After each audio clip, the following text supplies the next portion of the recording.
இருமொழி கொள்கை என்பது இன்றைக்கு மூன்றாம் உலக நாடுகளில் மேலெழுந்த சமூகங்களில் மிக முக்கியமான ஒரு கொள்கை.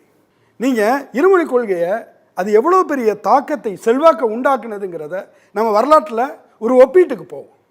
1967 அண்ணா அவர்கள் இங்கே பொறுப்பேற்கிறார். அதுக்கு பிறகுதான் இருமொழி கொள்கைங்கிறது சாஸ்வதப்படுத்தப்படுது.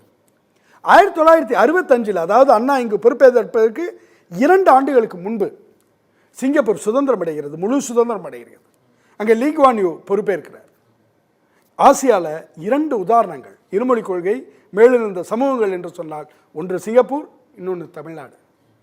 இதில் என்ன மிக முக்கியமான அம்சம் அப்படின்னு சொன்னால், சிங்கப்பூர் சமூகத்தினுடைய பெருவாரி மக்கள் 75% மக்கள் சீனர்கள். லீ குவான் யூ அவர்கள் அடிப்படையில் ஒரு சீனர். அவர் நினச்சிருந்தா பெரும்பான்மைவாதத்தை பின்பற்றக்கூடியவராக இருந்திருந்தால் மாண்ட்ரினை தேசிய மொழியாக்கிட்டு எல்லாரும் படிங்கன்னு சொல்லியிருக்கலாம். அது எதேச்சதிகாரத்தை பின்பற்றக்கூடிய ஒரு நாடு தான் அது. ஜனநாயக நாடு கூட கிடையாது. இங்கே மாரி அங்கே போராட்டம், இங்கே மாரியான ஆர்ப்பாட்டத்துக்கு அங்கே வேலை இல்லை. ஆனால் அவர் என்ன செய்தார்?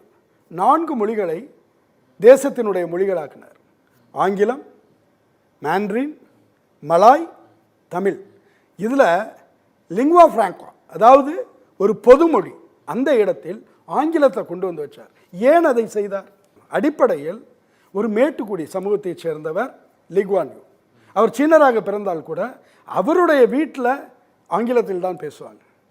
அவர் படித்தது, உயர்கல்வி கற்றதெல்லாம் பிரிட்டனுடைய கேம்பிரிட்ஜ் யூனிவர்சிட்டியில். அப்போ உலகளாவிய சமூகங்களோட அந்த கேம்பிரிட்ஜ் பல்கலைக்கழகத்தில் அவர் படிக்கும்போது மாணவர்களை அவர் சந்திக்கிறார், தான் கூட பார்க்குறார், அந்த சமூகங்களோட உரையாடுறார்.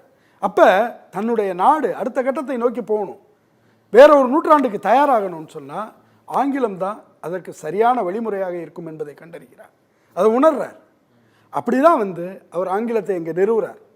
அது தன்னுடைய மொழி மீதான வெறுப்பெல்லாம் கிடையாது. அதற்கு பிறகுதான் சைனீஸ் கற்றுக்கிறார், இவர் நல்லா மாண்ட்ரின் கற்றுக்கிறார், அது தனி. ஆனால் மக்களுக்கான மொழியாக ஆங்கிலத்தை கொண்டு வரார். அதில் இருக்கக்கூடிய மிக முக்கியமான அம்சம் என்னவென்றால், ஒரு சீனரோ, ஒரு மலாய்க்காரரோ, ஒரு தமிழரோ அல்லது இந்தியரோ, எந்த மொழியைச் சேர்ந்தவர் என்றாலும் ஒரு நாட்டினுடைய ஆட்சி அமைப்பை அணுகும்போது சம தொலைவில் உள்ள ஒரு மொழி அவர்களுக்கான தொடர்பு மொழியாக இருக்கணும். அப்போ ஆங்கிலம் என்பது ஒரு சீனருக்கும் அதே தொலைவை கொடுக்கும், ஒரு தமிழருக்கும் அதே தொலைவை கொடுக்கும்.